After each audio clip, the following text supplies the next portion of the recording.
All right. Well, welcome back. Thank you for tuning in to Covenant Therapy Marriage Ministry. I'm Janine. I'm Teray. And today we want to bring to you Another exciting topic. Absolutely. Absolutely another exciting topic. But this one's a little different. I've never heard this. I'm not saying no one has ever had this revelation, but I've never heard this revelation before. So Teray's going to bring to you what he has called the Proverbs 31 husband. Yeah. I feel like everybody is well aware. If you run in any church circles, I feel like anybody running in church circles knows what the Proverbs 31 woman is, or has a pretty solid idea what that means if somebody uses that term.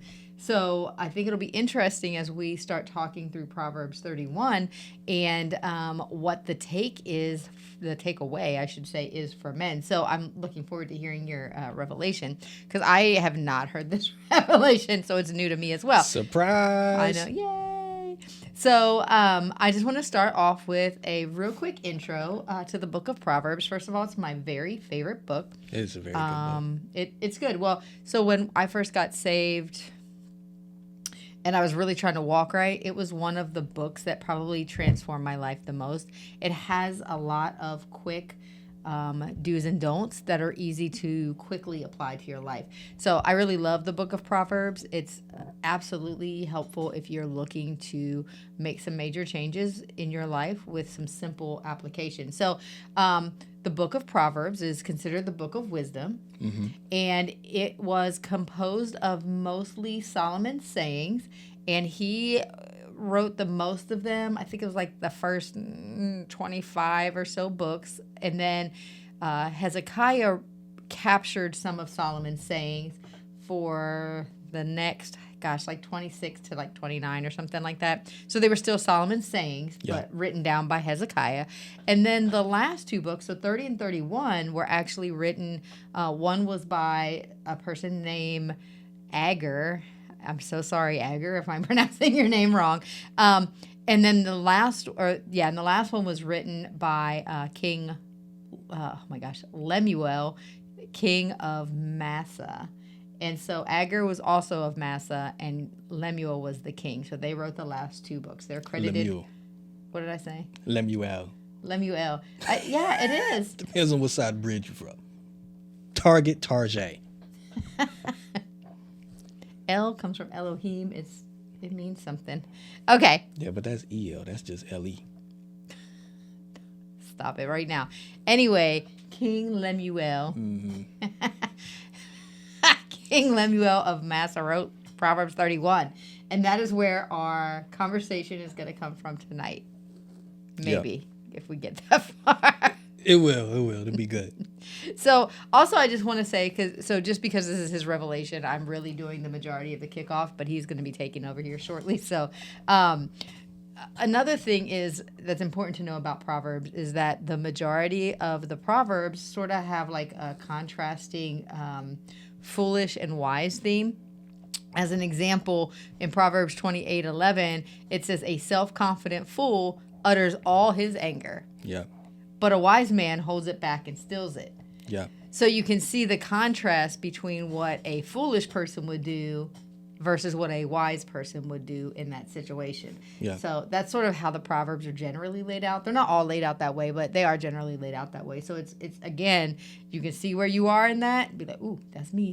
And then you can see what to do to fix it. So quick and easy application. So again, we're used to hearing about the Proverbs 31 wife, so I can't wait to hear about the Proverbs 31 husband. Well, yeah, I mean, and even with what you said in the introduction, it's like, when we, church folk, we look at, Proverbs, we do look at it as the book of wisdom, and when you start to get into it, what do you see is that the spirit of wisdom is referred to as in the feminine context.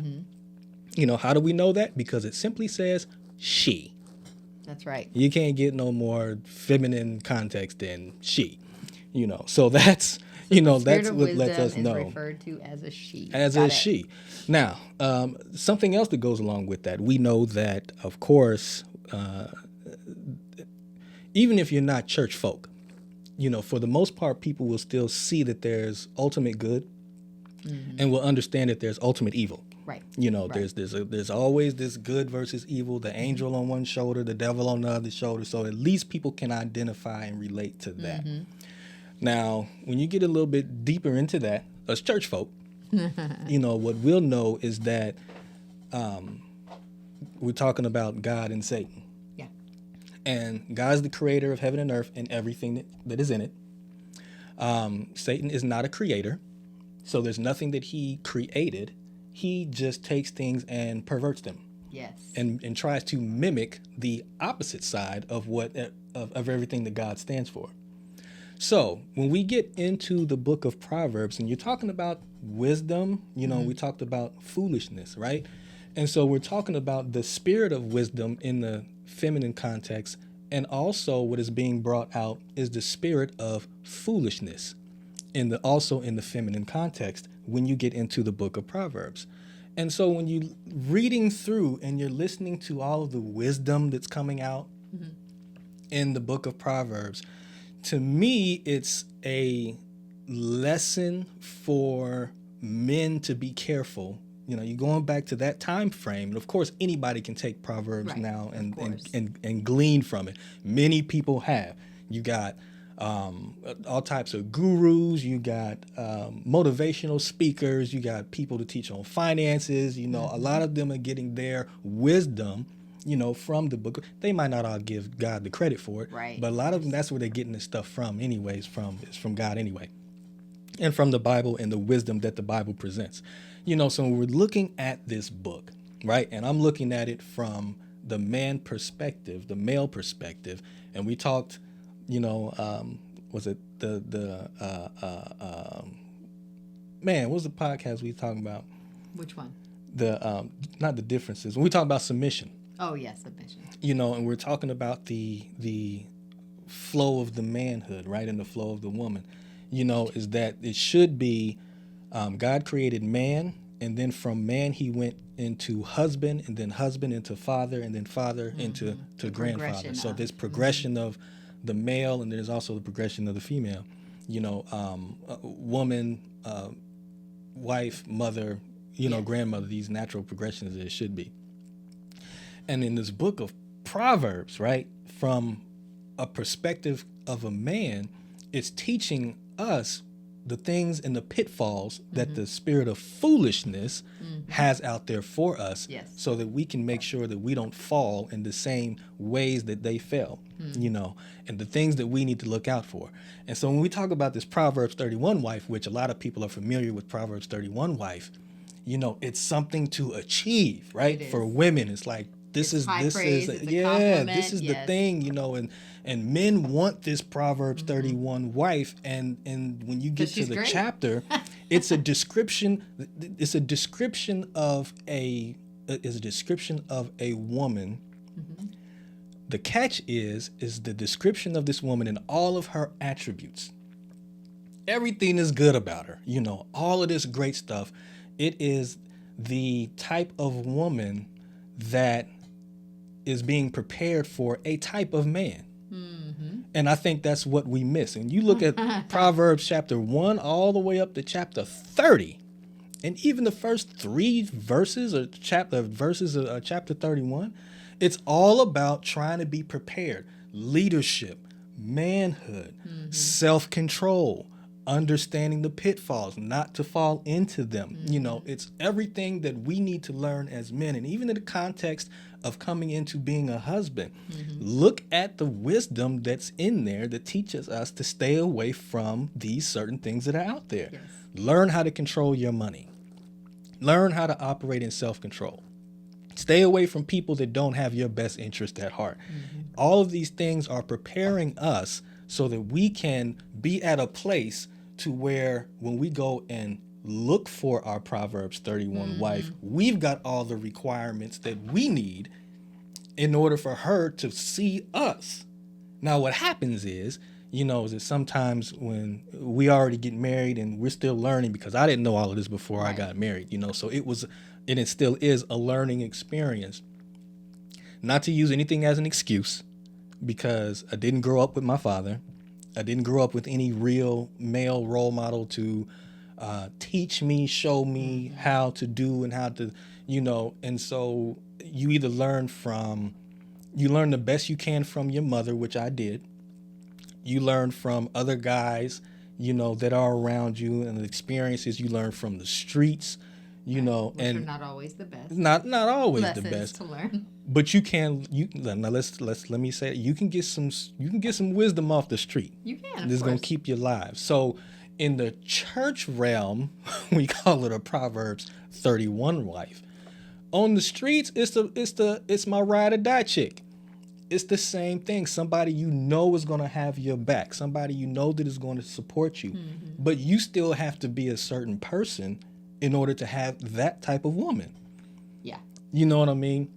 That's something that you're passionate about anyway. You really don't. So Teray really does not like when people have these high, lofty expectations for a spouse or, whoever, like somebody that they're looking to date or whatever, without also bringing that same level of accomplishment to the table. So it would be like me saying, oh, I want a guy that, has a 6-figure income, right, educated, looks good, takes care of himself, but I'm over here looking like who did it and why with, with a menial income that's, not even barely paying my rent, but I want all this from a man, right, when I'm not bringing that to the table myself. So right. I know that you're very passionate about, absolutely. If that's what you want, then that's who you need to be, somebody that can attract that type of person. Right. Be what you want to attract. That's very important, and even in personal development, which, we do talk about personal development, you have to look at your human capital, right? What is your value? If your value is low, how are you going to expect something more than your value? And so you need to lift up your value. So even in learning how to be a husband, and wanting a Proverbs 31 wife, we've talked about, in our other podcasts about, our story, where a lot of our issues came from when, she said she was this type of person and it didn't pan out to be that way. That's who she wanted to be, but it wasn't in the beginning. And so therefore that was my frustration. Her frustration was probably that I wasn't all I was cracked up to be either, and being a father and a husband and things of that nature, because I'm not going to say I didn't know how to be in a relationship. I just hadn't had the training to progress from being a man into the role of a husband properly, right, into the role of a father properly.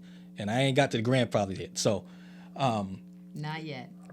So getting into, the Bible and getting into this book, it was like, okay, this is pretty much everything you need, right? And going from these steps and these different levels. Yeah. Because a lot of those pitfalls, my goofy butt was falling into them pitfalls because I wasn't paying attention to foolishness.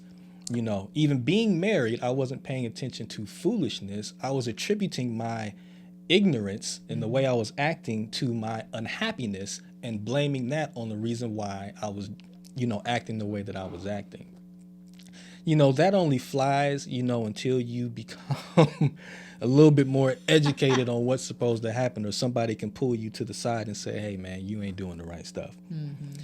So the whole thing to me, I look at Proverbs and I'm talking about this Proverbs 31 husband. You get to Proverbs 31 and you look at everything you want, and you're expecting for her to be, man, what have you become? Right. No, that's a good point. What have you become for her to be, to make sure you have everything that you need, and so that make sure your name is great because she's taking care of everything behind the scenes and she is really supporting you because you're doing what you need to do. So you can take the whole thing of Proverbs 31, husband and wife, and take that to Ephesians chapter 5, and verses 22 and 23, so forth and so on, about husbands and wives and submitting and, how we're supposed to work together. And it all fits because you still have to play a role. That's right. You can't just be this guy and I want, your value ain't there. Right. But you expect that from somebody else. Now, granted, we talk about, there's different types of people. There are women that just want to do that and to be that, but they don't want to just do it for any and everybody.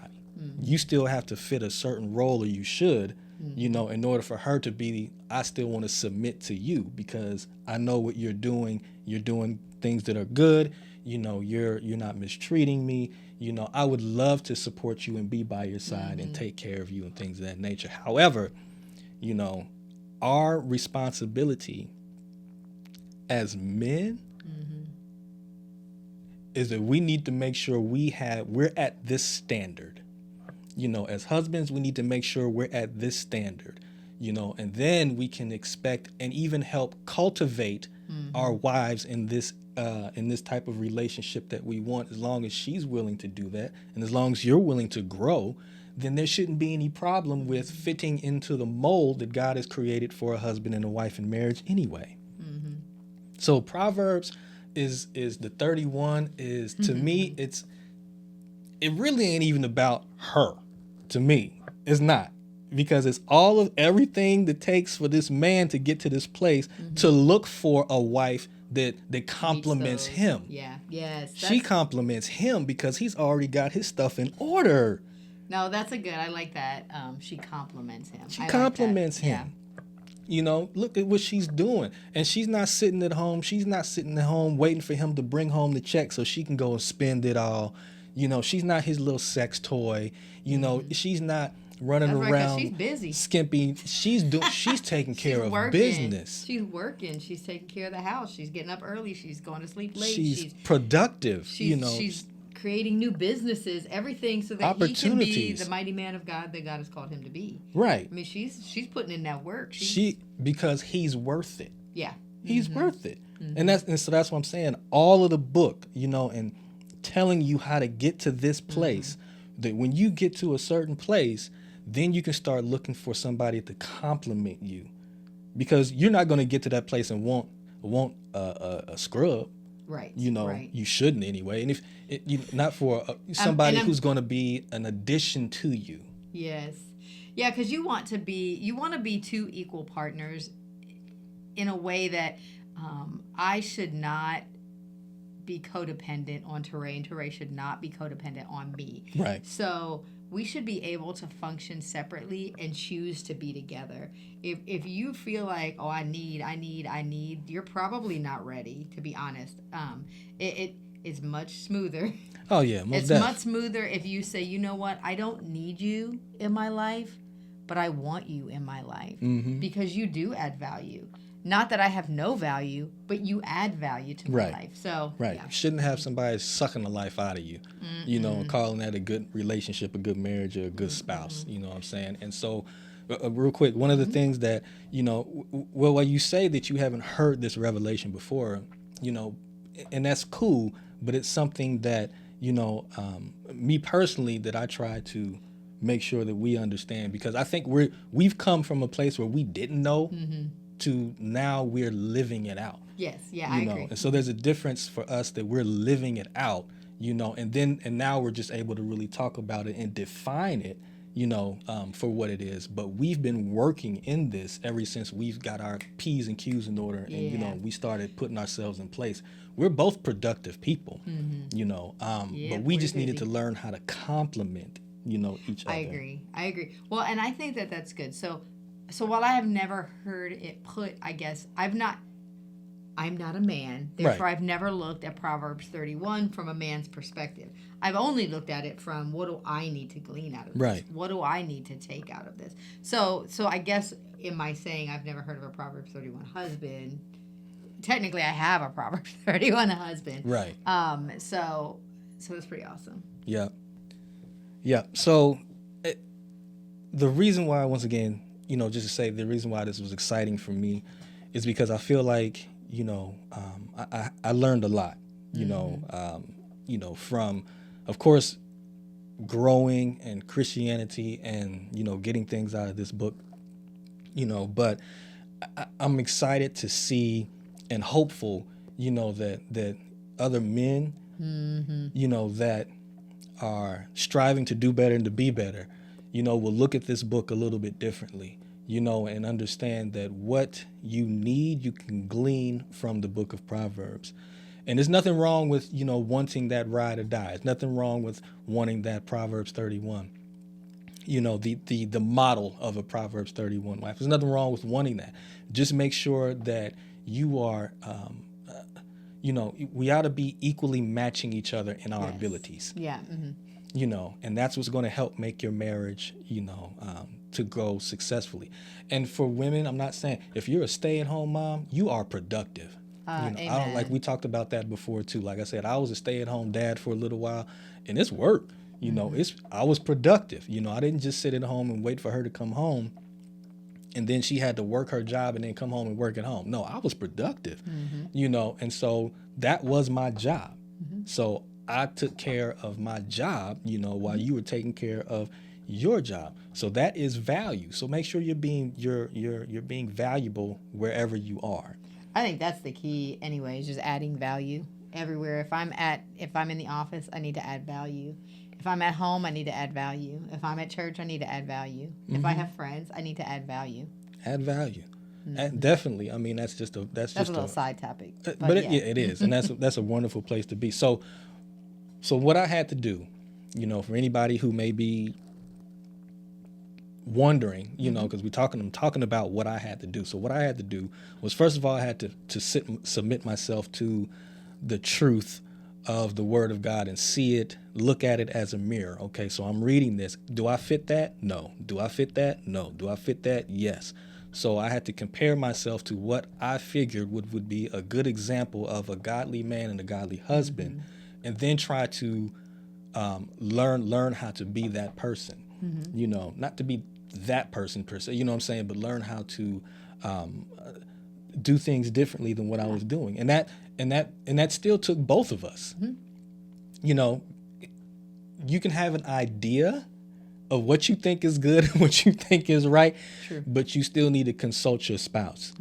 Because I could think I'm the best thing since sliced bread, and then I go to her, and be like, hey, you got a good one. And she'd be like, I'm glad you think so.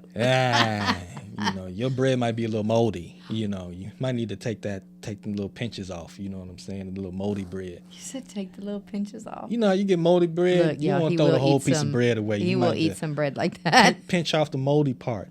My grandfather used to call it, I was just penicillin. Boy, it ain't going to hurt you. Just go ahead and eat it. So that's where that came from. But you can't think your stuff don't stink, and not have that without confirming that that's a true statement. Yeah, you got to confirm that you're not funky, because you very well could be, but you walking around like you fragrant, like it's a beautiful fragrance coming off of you. You and smell it's like really, roses when that ain't the smell coming off. Roses really smell like boo boo. That's what they said in the song. Stop. They told the truth though. You can't think that you're all of that. Now, if my wife, and that's one thing that when you're handling your business and your wife is like this type of person, this Proverbs, she'll let you know that you got it going on, because she's going to encourage you. She's going to lift you up. She's going to build you up. She's going to make sure that, your dreams and goals are accomplished, because she trusts that you're moving in the way that's best for the family. And likewise, whatever it is that she's doing, you should be doing the same thing for her. What are her dreams and what are her goals? We need to make sure that we're helping them fulfill, the heart that they have. Now, marriage, we should be working together and have a vision for our marriage. We'll talk about that some other time. Yep, that'll be a different vision podcast. For your marriage. Each person in their particular part, making things work, working together. But it's not all about you, and she has to serve you and be what you want her to be. You've got to be what she needs you to be.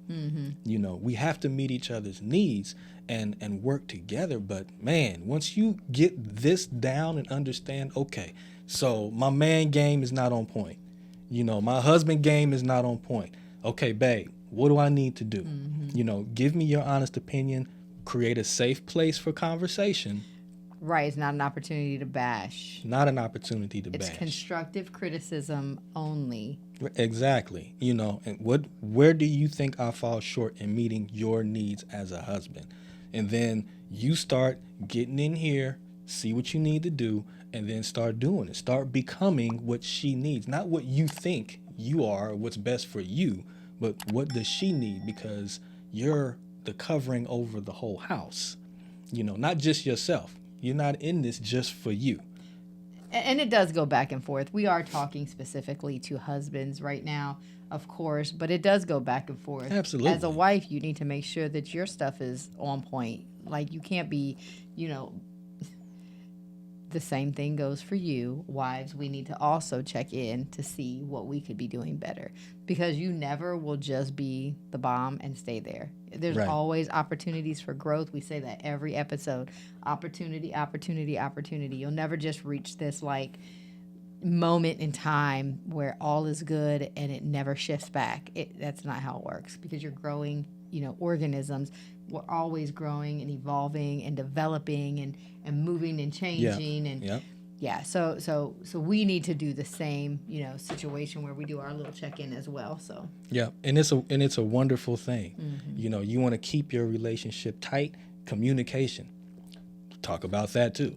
Communication is a wonderful thing when you are able to have intimate conversations with each other, and safe ones. Yes, very safe. Where you're not being attacked, where you can be vulnerable and expose yourself, your weakest part, and somebody's not going in for the kill.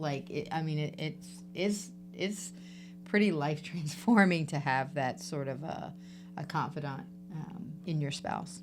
Absolutely, it makes a world of difference. And unfortunately, I know and have known people who don't feel that they can take their heart to their wives. Well, and we've been those people. Or both. Yeah, either or. We've been those people. Early on, though. I think, super early. I think we got that, early on, we'll just say. Yeah. So we'll have a contest of the year competition again. So, early on in the relationship. Maybe 8, maybe 10 years in. Yeah. Well, yeah. One of those years. Yeah, somewhere around there, But, it has to happen. Stop being strangers in the same home, and only coming together when it's time to have sex. Right.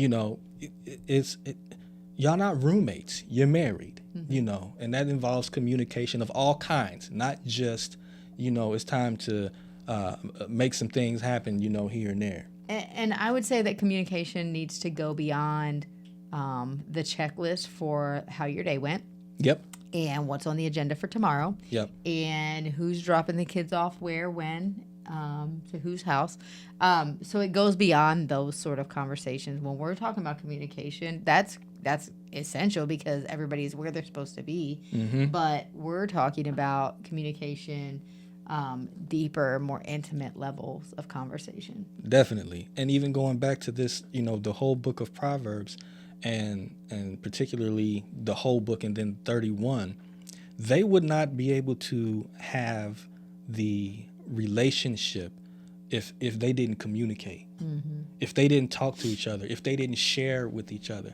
That spirit of foolishness will try to keep you from opening up to your spouse, so that you can hold stuff in or go and take that to somebody else that is not your spouse and start sharing things with other. That's why you need to be aware of that spirit of foolishness, that's out there and is trapping people. And don't open the door to it.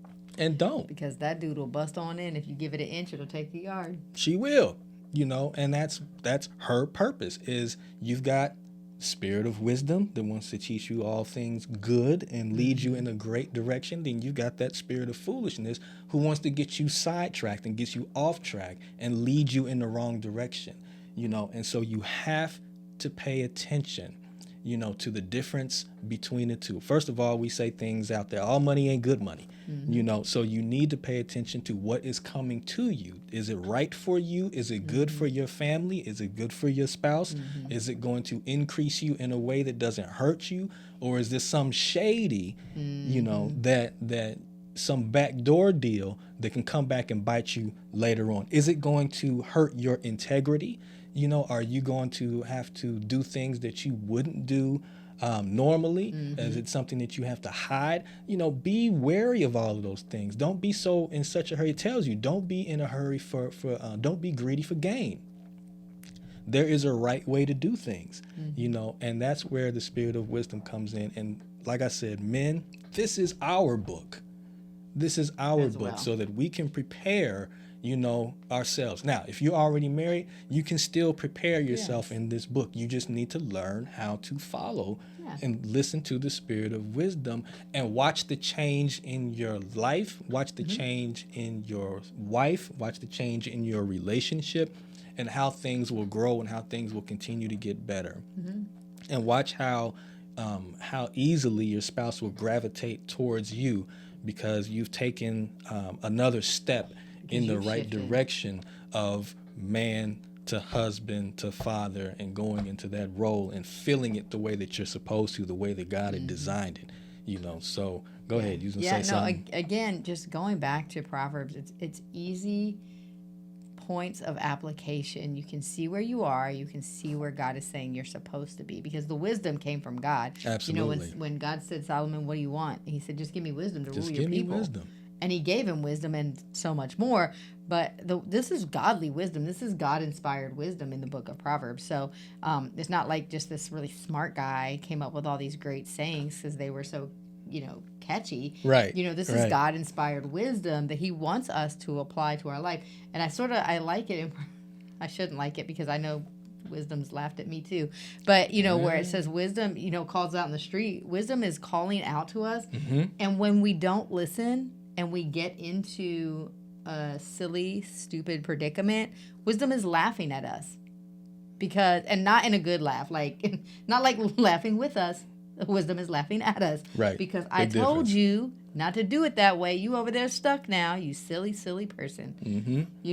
So we need to not be that person. We need to apply godly wisdom because when we do, whether you're a husband or a wife or just an individual trying to serve God, you'll be more pleasing to your partner when you are more pleasing to God. Absolutely. That is absolutely the truth. Absolutely. And so if there's any single men, young men, man, grab hold of this now.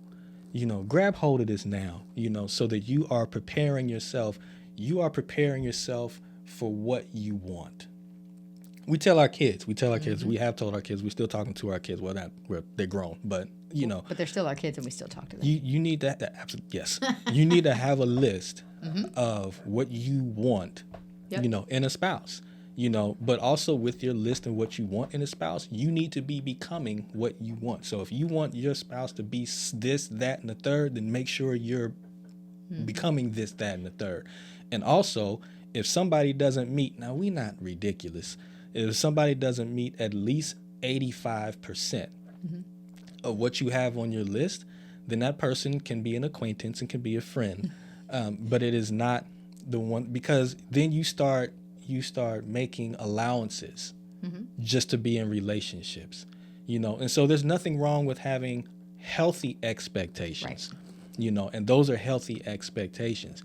Is make a list of what you're looking for, make sure you're living up to expectations to meet those expectations, and anybody less than that is a distraction. Right, they're for somebody else. Absolutely.